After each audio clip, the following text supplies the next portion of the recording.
Nuestra invitada de hoy es Marisa Gallardo, coach, escritora y conferencista comprometida con ayudar a las personas a encontrar su voz y abrazar su poder personal. Conocida en redes sociales como Voz con Alas, espacio en el que Marisa inspira a su comunidad a vivir con autenticidad y valentía. Hoy nos acompaña para cuestionar la creencia ¿aceptar es conformarse? Y a explorar cómo podemos aceptar la vida tal como es sin perder nuestro sentido de propósito ni nuestra capacidad de cambio. Empezamos. Las creencias no son ni buenas ni malas. Algunas nos han traído hasta aquí porque siguen resonando en nosotros y otras ya no son funcionales. Acompáñame y cuestionemos juntos si eso que pensamos es nuestro o de alguien más. Bienvenidos a Cuestionando Creencias Podcast. Qué alegre estar con ustedes, comunidad de almas conscientes, nuevamente en otro episodio en el que seguimos buscando qué hay detrás de eso que creemos. En esta oportunidad, recién llegada de México, nuestra invitada Marisa Gallardo nos invita a que cuestionemos el tema ¿aceptar es conformarse? Bueno, pues te cuento. Marisa es maestra de coaching del Instituto MMK, conferencista, autora de los libros, el libro Con Alas, es para el alma, y su audiolibro Tu corazón te guía. Si quieres aprender un poquito más de y si hay confusión o no de cómo vives tú, qué es lo que no te está gustando, qué es lo que más te duele, con qué es con lo que más te peleas, con qué es con lo que más fluyes, tiene que ver con lo que estás aceptando y que lo estás posiblemente muchas veces cuando no lo estás aceptando te da miedo conformarte, resignarte o pensar que tus sueños quedaron atrás. Así que si estás listo, es lista, empezamos. Marisa, qué alegre que estés con nosotros. Gracias por la deferencia de venir directo del aeropuerto para acá. Para mí es un honor, Carolina, estar aquí contigo. Siempre platicamos tan a gusto que me encanta lo que generamos con estas conversaciones, porque la intención es ofrecerlas a otros, pero siempre nos llevamos algo. Yo por lo menos me llevo mucho de ti, así que feliz de estar aquí. Tan linda, gracias. Tú eres de esas personas que para mí contentan mi corazón, me haces reír a carcajadas, eres la maestra de los dicharachos. Entonces, te los dices como que ni te diste cuenta, No solo eso te salió. Me creerás que me dicen, haz un libro con tus frases, y yo digo, ¿pero cuáles? Y yo no sé qué frases digo, pero sí, qué buena onda. Qué rico. Pues esto de aceptar, lo hemos vivido cada una y cada uno de ustedes en diferentes procesos, o hemos caído en la resistencia, sí. Y eso es lo que nos ha llevado a sufrir. ¿Cómo surgió en ti, si nos remontamos en el tiempo, el deseo de explorar el tema de la aceptación, Marisa? ¿Siempre aceptaste tú fácil? No, para nada. Cuéntanos. No. Al contrario, justamente porque siempre fui una rebelde y me resistía a que la vida fuera no como yo quería, sino como era. Pues fue que a base ahora sí que de caer y levantarme, me di cuenta que lo que me estaba fallando en la vida era el entender el valor que tiene la aceptación y el entender que sin aceptar no hay transformación. Fue a partir de darme varios golpes que me di cuenta que esta vida no es como quieres, es como es. Y en ese ser como es, uno tiene que decidir si va a cooperar o si se va a meter el pie. Y durante muchos años yo por resistencia, por querer que se hiciera mi voluntad, por querer vivir desde el control, por tanto miedo que tenía, ¿no? Claramente cuando uno es controlador no es gratuito, es la moneda de intercambio que encuentra en la vida como para buscar un poquito de seguridad. Lo que pasa es que no sabemos que querer tener el control nos descontrola, ¿no? Y que querer tener la razón en todo nos hace perder la razón. Entonces creo que a base de darme golpe y porrazo, me di cuenta de la importancia que tenía, del valor que tiene la aceptación y de cómo es una varita mágica para que las cosas que no te funcionan se transformen en algo que te lleve al autoconocimiento, a la liberación y a la transformación. Y es un método de limpieza de la vida que a veces uno no comprende, no entiende y no quiere, y que sin embargo es necesario para regenerarnos, ¿verdad? Reconstruirnos, reagruparnos. O sea, Te entiendo, hay dos caminos. Sí. El que eliges voluntariamente prepararte y aprender y conocer, o el que la vida a golpe y porrazo te lleva. Sí. Y así como cuesta, Sí. duele mucho, pero ahí vas. Pero también está la otra opción, Marisa, en la que te resistes y te quedas de necio ahí. Ah, no, totalmente, pero es que yo ahí viví, ahora sí que si hubiera no sé, ¿no? El título a la víctima profesional, pues yo tenía más de 20 años que me avalaban como una gran víctima profesional porque practiqué mucha resistencia durante muchos años y no solo a cosas que estaban pasando, sino resistencia a querer evitar cosas que podrían pasar. O sea, me la pasaba en Isilandia, que es esta tierra del futuro, en donde y si pasa esto y si pasa lo otro, y yo imaginaba escenarios terroríficos para encontrarle soluciones a cosas que no estaban pasando aquí y ahora. Entonces también genera resistencia a lo desconocido, a la incertidumbre, ¿no? Y viví tantos años en esa resistencia que era, como digo en el Spa para el Alma, agotador. Era súper cansado vivir, imagínate, queriendo evitar lo que no sabes ni si va a pasar o no, y queriendo corregir lo que ya pasó y no te gustó. O sea, imagínate qué ausente estaba yo de la vida. Y qué ternura me da y qué compasión me da pensar que uno cree que puede solo contra la vida cuando está metido en ese personaje de víctima heroica, de ego, de querer tener la razón, ¿no? Entonces, la verdad es que fueron muchos años de estar en resistencia y tú sabes que la resistencia es otra palabra para decir sufrimiento. Lo que me llevó a decir un día, híjole, tiene que haber otra manera, tengo que parar, esto ya no puede seguir así porque me estoy deshaciendo por dentro, ¿no? Y empecé con cosas muy como hazte cuenta que tener que tocar madera, hacer rituales, ya estaba ya en un lugar de obsesiva, yo, o sea, llegué como a tener rituales de tener que, para salir de mi casa, tocar 3 veces aquí, luego rezar un Padre Nuestro, y luego hacer como unos rituales que estaban pues muy curiosos, viniendo de un lugar totalmente de miedo y de control. Ok.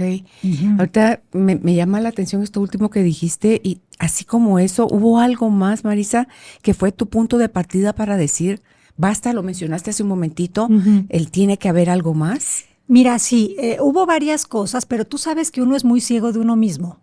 O sea, como que siento que a veces no vemos lo que no vemos y es más triste que no sabemos que no lo vemos, ¿no? Entonces sí hubo varias cosas. Pero una de ellas que sí me movió fue la muerte de mi hermano. Mi hermano muere a los 18 años en un accidente de coche. Y pues eso es algo que a mí me mueve el mundo. Yo empiezo a tenerle miedo a la vida, a lo que yo llamaba Dios. Empiezo a desconfiar de todo. Empiezo a tener casi que delirio de persecución, pensando que pues si Dios nos hizo esto, imagínate qué te puede hacer alguien más, ¿no? Entonces ahí se me activa todavía mucho más el querer controlar, el querer anticiparme ante todo y el resistirme a lo que estaba pasando, porque claramente, y es humano, ¿verdad? Nosotros no preferimos que la gente que queramos se muera. Pero ahí también, después de un tiempo de esta ceguera constante y de estar como en este estado emocional de resistencia, me di cuenta de que pues esto ya no podía seguir así porque me estaba consumiendo, ¿no? Entonces, después de un tiempo de que viví eso, viví un cambio de país, viví otras situaciones que fueron las que me llevaron a decir, a ver, yo veo que hay gente en la vida que se la pasa mucho mejor que yo, que piensan, que hacen, que comen. Por favor, o sea, ahora sí que díganme cuál es la receta. Y a partir de escribir y de observar, pero no para compararme, sino para entender, para inspirarme, empecé a hacer el cambio de perspectiva y empecé a soltar la resistencia. Escribir es manual, un diario. Manual.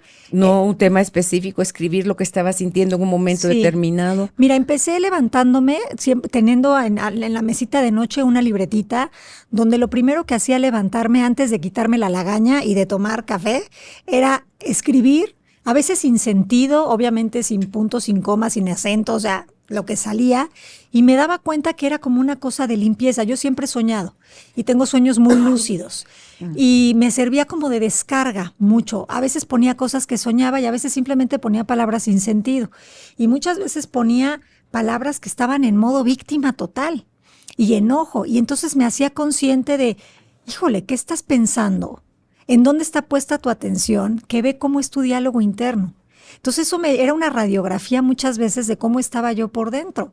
Y yo queriéndole pedir a la vida cosas maravillosas y siendo el Grinch, ¿no? Internamente, pues no estaba sencillo, porque en esta vida lo que das te lo das y lo que no das te lo quitas, ¿no? Entonces eso me sirvió mucho para empezar a hacer el cambio. Pero cierto es que creo que los humanos, a veces creo que no nos llegó el memo o no nos queda claro de que en la vida la adversidad no discrimina. Los retos nos visitan a cada uno de una o de otra manera. Yo tenía esta idea fantasiosa de que a mí me tenía que ir muy bien todo el tiempo, a toda hora y en todo lugar. Yo tenía esta idea fantasiosa de que si yo me portaba bien, pues me tenía que ir bien. Otra creencia. Otra creencia. En el momento en el que mi hermano muere de esta manera inesperada, un ser, no sabes lo cariñoso, yo sé que de los muertos se suele hablar bien, pero mi hermano era un ángel en la tierra. Y cuando yo veo que él se va de esta manera inesperada, pues a mí me entra un enojo con Dios y con la vida, que yo digo, ¿cómo puedes? O sea, ¿cómo te atreves a quitarnos a este ser, que era un ser que impactaba tantísimo en nuestras vidas? ¿Y cómo nos pones en esta situación? ¿No? Entonces, como que ese diálogo, imagínate, me empezó a generar muchísima frustración y lo que te decía, ¿no? Resistencia, porque yo decía, si hemos sido buenas personas, mis papás han sido un hombre de bien, mi mamá una mujer de bien, yo también, ¿por qué nos paga la vida con esto? Entonces, la resistencia empieza desde el no me lo merezco. No tendría por qué haberme pasado esto a mí ni a nosotros. Y entonces entras en este diálogo de que sientes que es injusto y la creencia de la vida es injusta, que es una creencia que nos ha acompañado en la humanidad. Y no creo que la vida sea injusta a nivel espiritual. Yo creo que la vida es, pero que a veces nosotros nos queremos autoconvencer de que la vida se tiene que ver de determinada manera para que sea bonita o justa. Ese molde que le estás poniendo es el que la vuelve injusta, no es que ella lo sea. No. Esa rigidez que nosotros tenemos. Porque, es que siento que la vida es una experiencia en donde vas a experimentar toda la gama de emociones. Vas a experimentar a veces frustración, a veces tristeza, a veces alegría, a veces dicha, pero vienes a experimentar. Y cuando tú solo dices, yo quiero experimentar nada más lo que sí me gusta, pues se te olvidó a qué venías. O sea, siento que no entendiste cómo está el juego. O sea, la vida es fases, como un juego de Mario Bros. O sea, ahorita te toca pasar por el mundo de los honguitos, al rato te va a tocar pasar, ¿sabes? O sea, esas fases que sí o sí todos tenemos que experimentar, pero que no sé por qué nos contamos el cuento de que no. Sí, creo mucho, Marisa, que lo que está destinado a pasarnos va a pasar. Sí. No influye mucho si quisiera o yo no quisiera, sino que va a pasar. Eso te lo contaré en otro momento, que estoy a punto de perder mi ojo y la oftalmóloga me dice, esto es un milagro, Carolina, porque el accidente que tuviste era porque la varilla de bambú con punta como lápiz, en el movimiento que yo hice, pero hubo una mano, Marisa, que me movió la cara. Y entonces solo me rasgué la conjuntiva y paró justo donde empezaba la córnea. Ay, caray. Porque ahí me podía yo haber sacado, si estaba dentro de los propósitos de mi vida, perder un ojo, ese accidente estaba sucediendo y ahí lo hubiera perdido.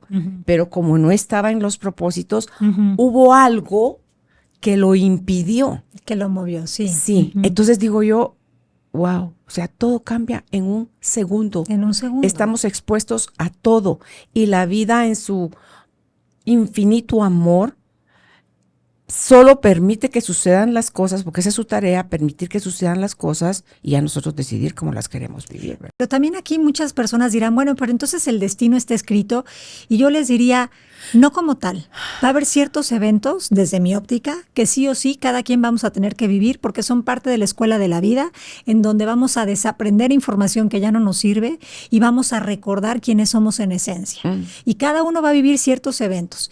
Ahora, lo que no está escrito es cómo tú vas a recibir y cómo vas a interpretar y cómo vas a vivir y qué vas a hacer con esas situaciones y con esos eventos, ¿no? Y hay algo que explica esto muy bien y se llama ley de correspondencia.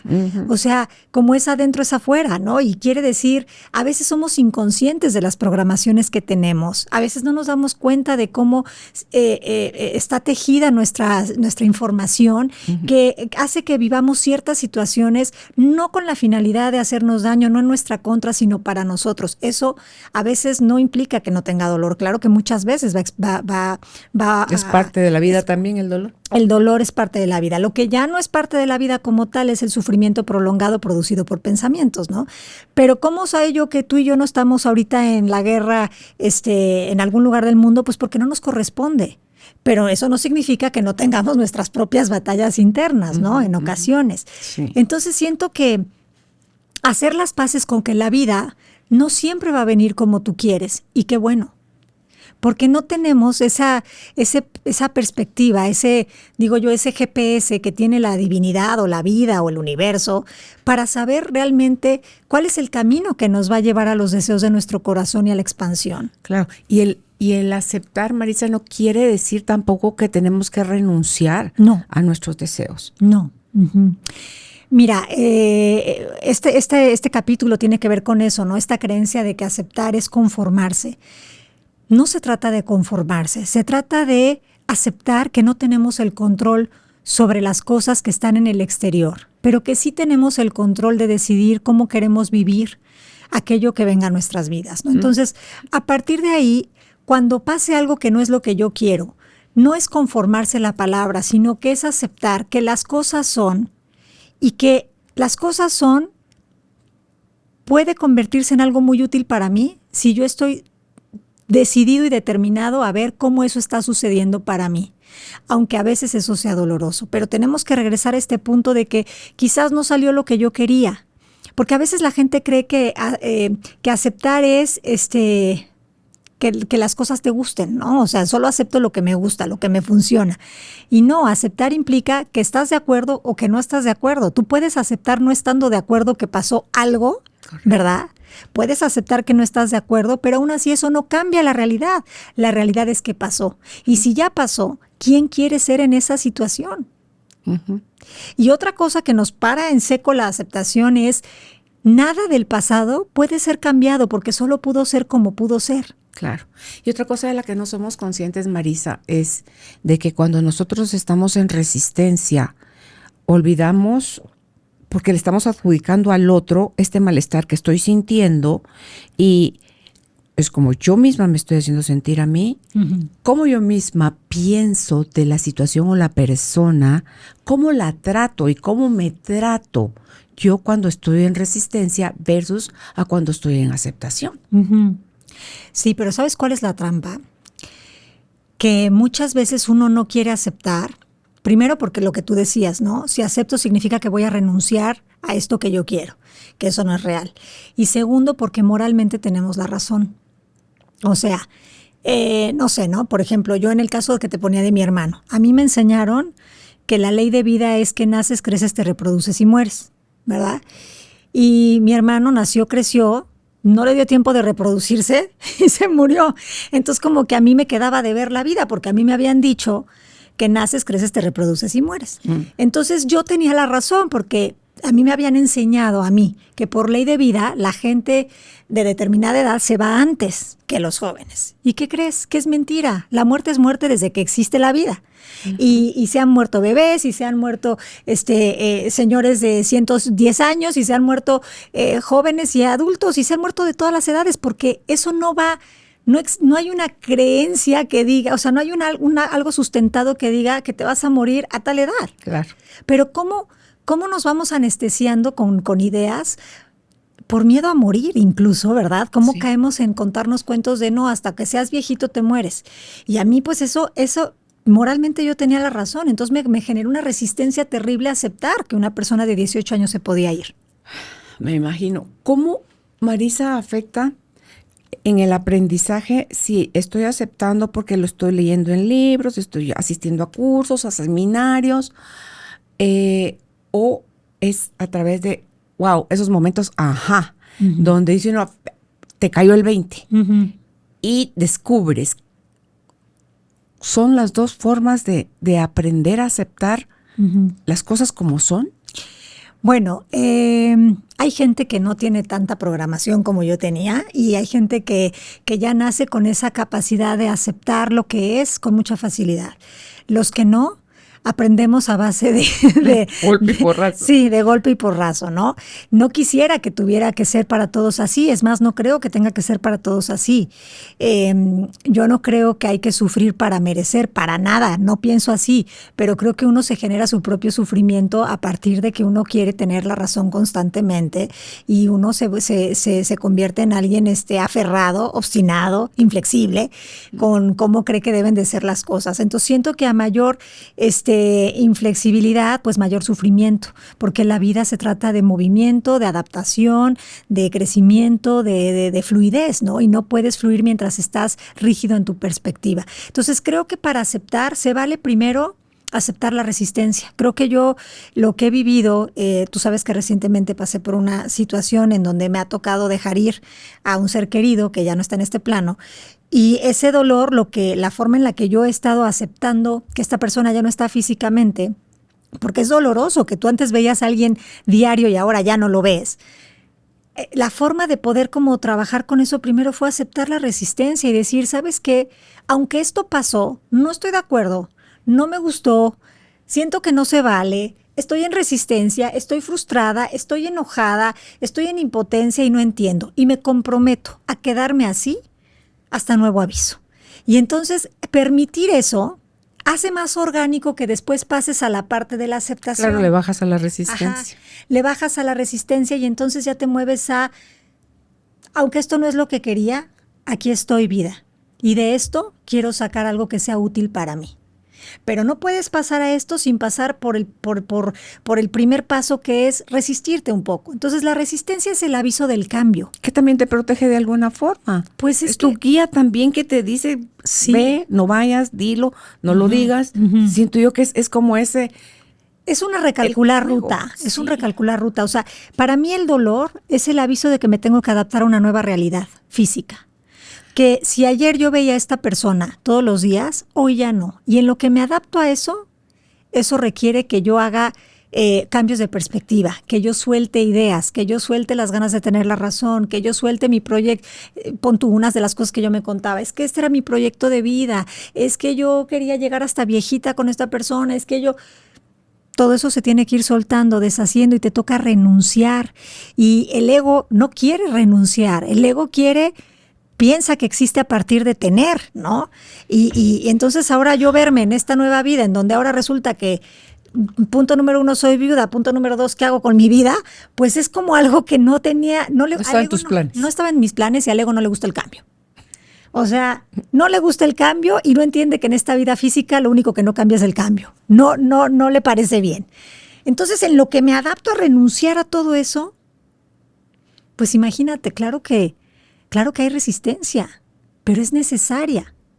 Ahora, ya se convierte en algo innecesario cuando yo ya decido vivir 1 año, 2 años, 3 años, 5 años, la vida contándome el cuento de pobrecita yo, porque resulta que en 1900 o en el 2000, no sé cuántos, pues eso ya no cumplió su función. Ahí es donde tú ya lo conviertes en sufrimiento. Sí, sí. Ok. ¿Qué papel juegan los juicios internos y externos cuando queremos aceptar las cosas como son? O sea, no sé cómo, pero estoy dispuesta a aprender. ¿Cuánto me alentizan o me pueden entorpecer? Bueno, mira, lo primero es que se necesita una dosis de buena voluntad para practicar la aceptación. Y a esta dosis de buena voluntad o llegas por hartazgo, cansancio y darte de topes, o llegas por un momento de revelación o de presencia, de conciencia en donde dices, hasta aquí.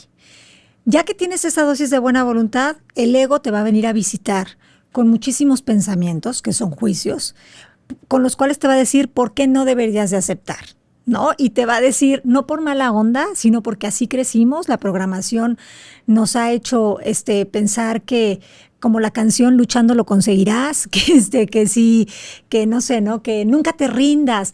Y a veces no entendemos que a veces hay que entregarse a la vida para dejar de estorbarse a uno mismo.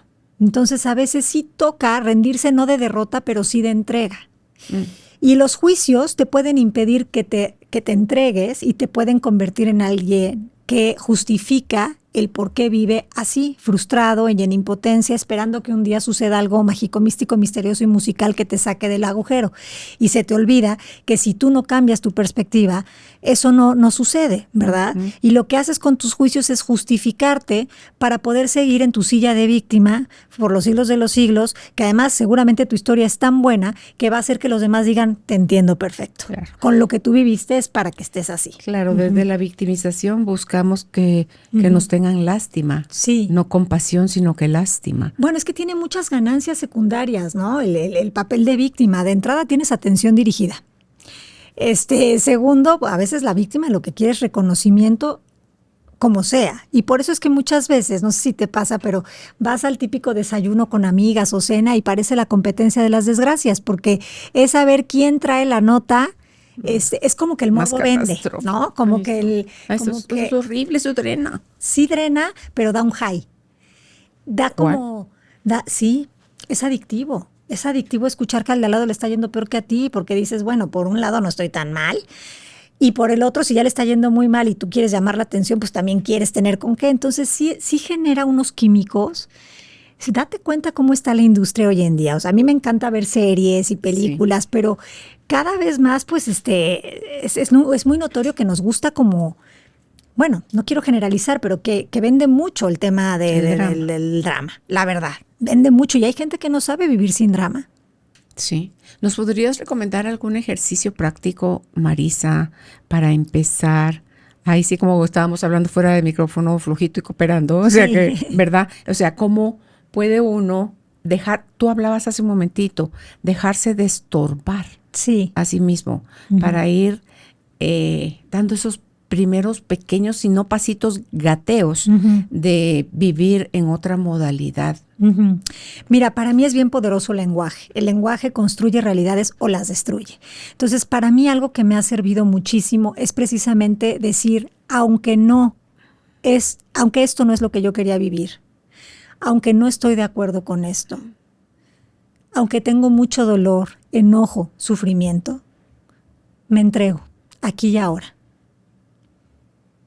Y solo estoy dispuesta a ver el para qué espiritual de esta situación. Entonces yo con esa frase cambio la perspectiva porque reconozco que estoy viviendo algo que no es lo que yo quería, que eso es importantísimo, reconocerlo, y a partir de ahí, si esto ya está aquí, quiero ver el para qué espiritual de esto significa, quiero ver cuál es la belleza colateral, la bendición oculta.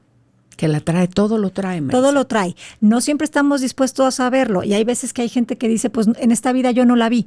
No te preocupes, hay un mapa muy grande donde las cosas se ordenan. No tienes que entender, la vida no se entiende, se vive. Esos temores que has visto tú a la gente que acompañas con coaching, ¿cuáles has encontrado que son los temores más profundos, Marisa? Además del miedo a la inacción, al estancamiento o al conformismo que los detiene o se llevan, incluso saben que se están deteniendo. Pues me detengo y aquí me quedo. Están así tercos, necios. Bueno, es como una paradoja porque el miedo a dejar de existir es uno de los mayores miedos que tiene el ser humano. Y sin embargo a veces no sabe ni existir, o sea, sino que simplemente subsiste, ¿verdad? Por eso es la paradoja.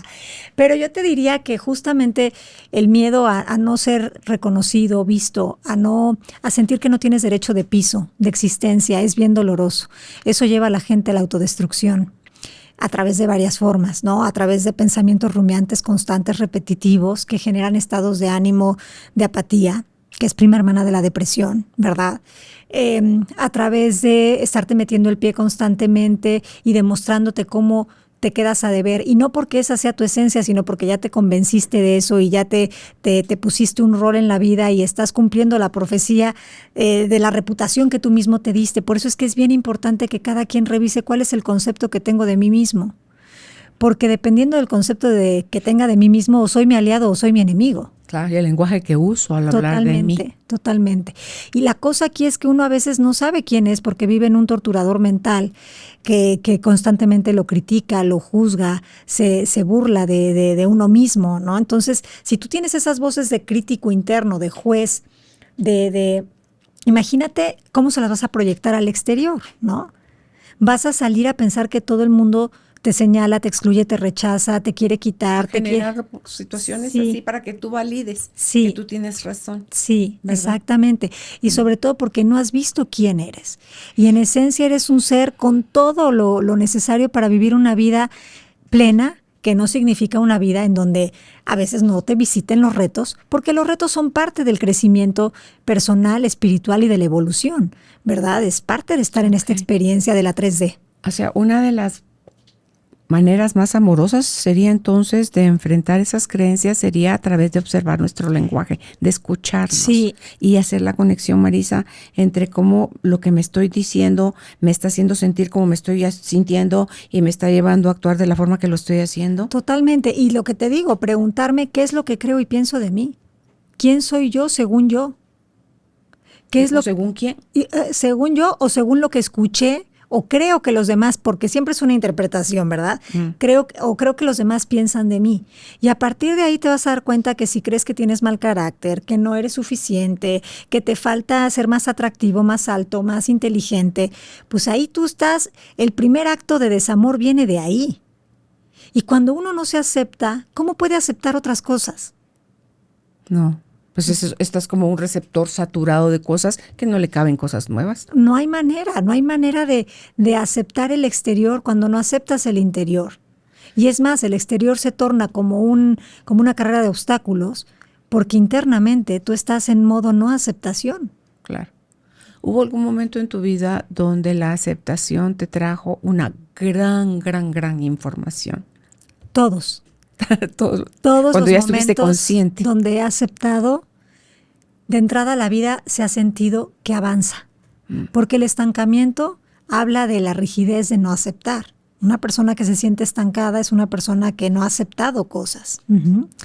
Entonces, en todo momento que yo he aceptado, aparte de que he sentido cómo doy un salto cuántico, cómo me muevo, ¿no? Y evoluciono, me acerco más con la divinidad, que cada quien le puede llamar como quiera, con mi sabiduría interior, y entonces se me revelan cosas maravillosas.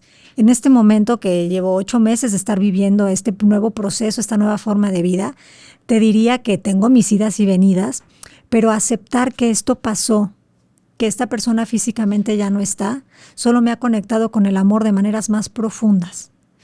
O sea, me ha hecho ver que lo único verdadero es el amor. Y que para el amor no hay distancia, no hay dimensión, no hay nada que pueda con eso, ¿me explico? Entonces, para mí eso es una revelación mágico-mística, misteriosa y musical que me regresa a la vida y que me hace saber que en la vida a veces lo que vamos a dejar de ver cosas físicas, que no significa que esas cosas no sigan de alguna manera siendo parte de nosotros mientras las amemos, ¿no? Sí, es que creemos que esas situaciones tan dolorosas no están relacionadas con el amor, y si son actos de amor. También me hiciste pensar en las personas a las que adoptan, por ejemplo, que pelean tanto con sus papás biológicos porque como que no me quiso, me rechazó, me abandonó, y sin embargo, no le importé. Casi todos los buscan. No sé si has visto estadísticas, pero casi todos pues repelan de y me abandonaron y me dejaron y me olvidaron, pero luego a los años andan buscando el detective de quién eran sus papás, ¿no? Porque al final uno tiene esta cuestión de que quiere saber de dónde viene. Uno quiere hacer las paces con todo lo que implica su origen y se vale, ¿no? Claro, y esa búsqueda sería como el primer paso de la aceptación. Sí, totalmente. ¿Verdad? Es el primer paso de la aceptación. Y si te sientes en desamor, es el primer paso de que estás en listo para recibir amor. No sé cómo decirlo. Y el camino para acercarte al amor es la aceptación de lo que está sucediendo en este momento en tu vida. Cada quien ahorita que nos está escuchando está viviendo algo en su vida en donde está en resistencia. ¿Qué pasaría si hoy respirara, se entregara, aceptara que tiene la resistencia y luego dijera, aquí estoy, me entrego? Y que esto se despliegue de la manera más amorosa y funcional para mí y para todas las partes. Ok, me encanta. Y esa era la respuesta, creo yo, a la pregunta que te iba a hacer, de qué le dirías a alguien que se encuentra en medio de la aceptación de las cosas como son, y el del otro lado está el querer seguir anhelando que las cosas salgan como están suponiendo que deberían de salir. Mira, el anhelo habla de falta, ¿verdad? El anhelo habla de falta, habla de carencia y es parte de la humanidad. Y cuando una persona está en apatía, pues le viene muy bien tener un anhelo porque lo motiva. Pero no podemos vivir la vida en modo anhelo porque entonces vivimos reforzando que nos falta algo constantemente.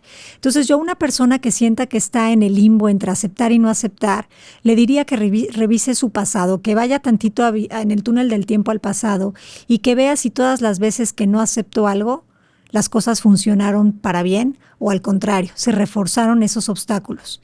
Porque si se dan cuenta de que en realidad el no aceptar reforzó y trajo más de lo que no querían, probablemente eso los motive a decir, voy a aceptar esta situación, por dolorosa que sea, me voy a entregar a ella y estoy dispuesto a salir de esta situación con más conocimiento, más herramientas, pero sobre todo con un autodominio, ¿verdad? Con el conocerme a mí. Eso es un gran regalo que solo lo puede dar el estar dispuesto a abrir las manos para entregar y para soltar, que es todo lo contrario a lo que nos enseñaron, porque desde muy chiquitos nos dijeron, esto es tuyo, y desde chiquitos los niños están, este mío, este mío, este mío, y hay que justamente darle la vuelta a eso, porque cuando sueltas, pues viene todo. No solo es el este es mío, sino que también resista. Usted es fuerte. Aguanta.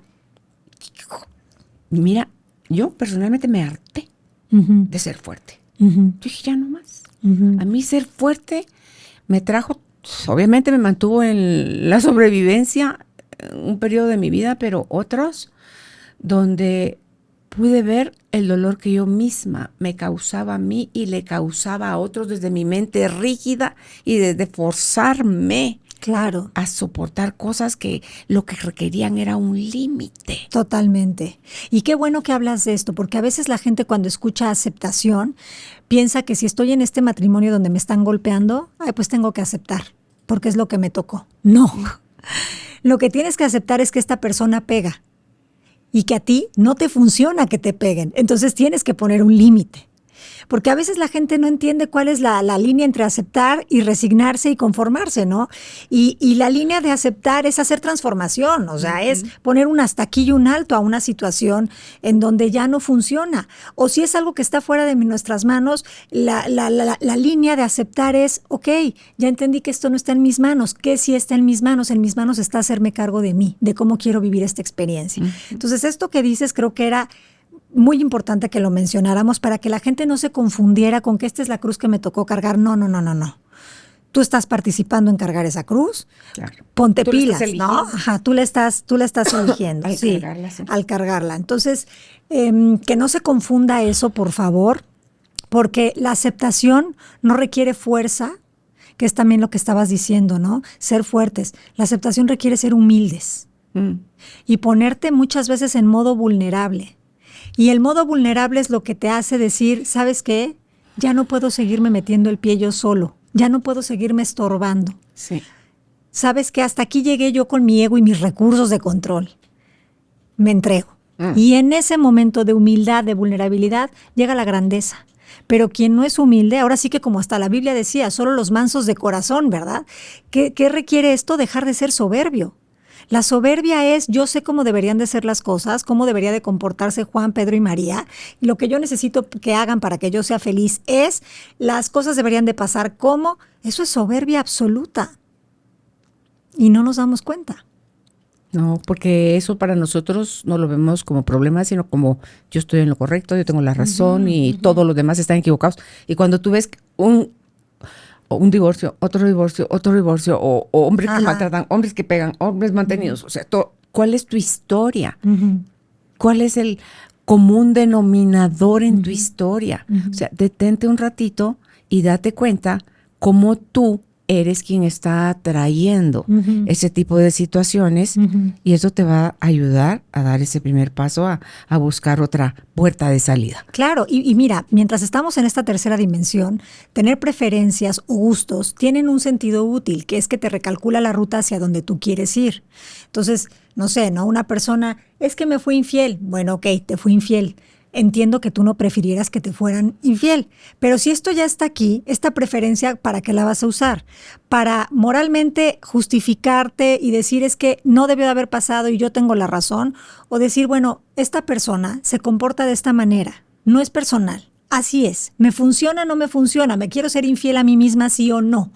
Y a partir de ahí, pues continuar, claro. tomar otras decisiones, pero a veces pues estamos con el dedo en la llaga todo el tiempo. Sí. ¿Cómo podemos aplicar la aceptación en momentos difíciles sabiendo ahora que aceptar no cambia las circunstancias, pero puede cambiar cómo las experimentamos? Y eventualmente cambian. No cambia el hecho, pero eventualmente cambia en lugar de ver este sufrimiento, veo bendición, ¿no? Eso sí cambia. El regalo famoso. El regalo famoso. Bueno, pues, ¿cómo puedo empezar? Como decía antes, la dosis de buena voluntad. 2, ver que has hecho hasta ahora lo que has podido con lo que has sabido y lo que has tenido. Y eso no ha sido, no ha servido. No ha servido. Entonces, si no ha servido, ¿qué sí puede servir? Dejarte de estorbar. Entonces, sé que me estoy repitiendo mucho en esto, pero es que sin hacer este paso, el otro no llega a la capacidad de ver la bendición o el amor en lo que estás viviendo, porque sigue por otro lado muy fuerte este diálogo interno en donde todo, como esto que aparentemente es malo puede ser bueno, ¿verdad?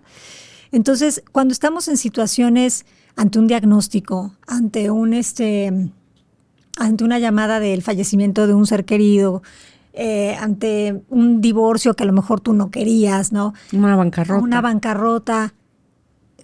O sea, cuando estamos en esos momentos, toca, 1, abrazar la resistencia que estamos teniendo con fecha de caducidad, y 2, decir cómo esto es para mí.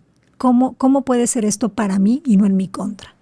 Y a partir de ahí empezamos el caminito, ¿no? Yo te contaba que mucho de lo que he estado haciendo es que las propuestas que llegan a mi vida, que son en mi escala de valores decorosas, ¿verdad?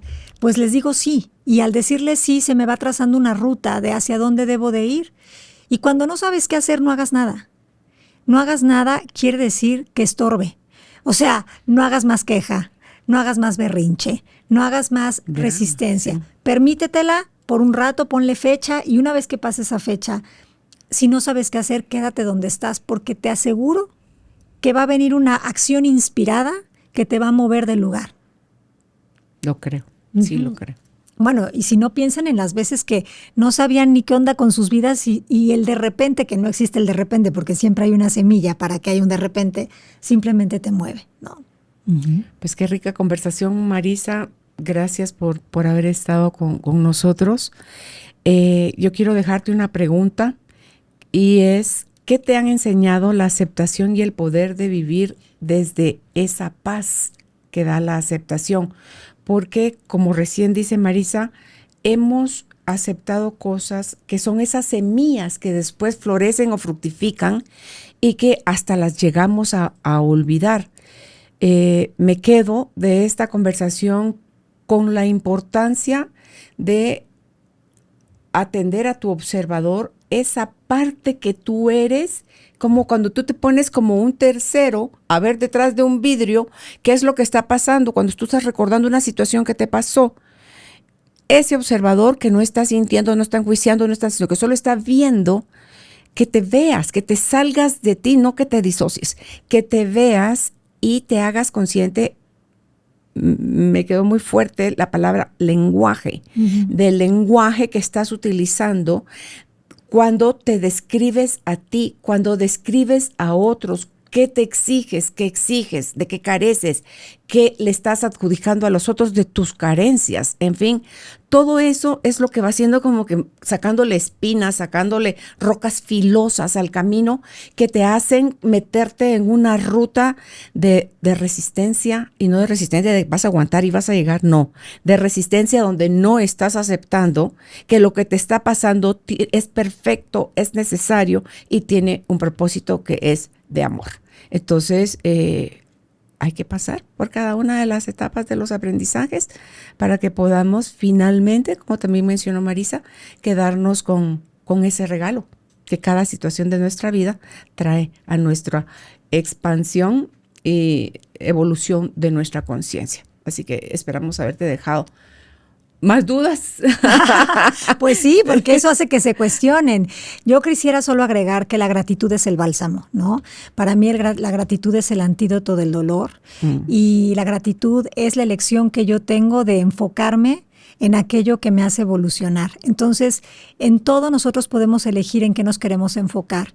Y si nos enfocamos en lo que no queremos, traemos más de lo que no queremos. Y si nos enfocamos en, aunque sea una cosa minúscula, que agradezcamos, eso cambia la realidad. Entonces, ya sé que está muy trillado hablar de la gratitud, pero sin duda es la mejor actitud. Es la llave de la abundancia, dicen. Sí, sí, totalmente. La gratitud engrandece. Así que muchísimas gracias, Marisa. No, gracias a ti. Gracias a ti. Hasta pronto.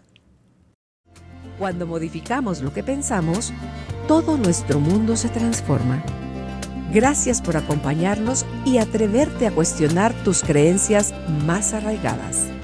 Hasta un próximo encuentro.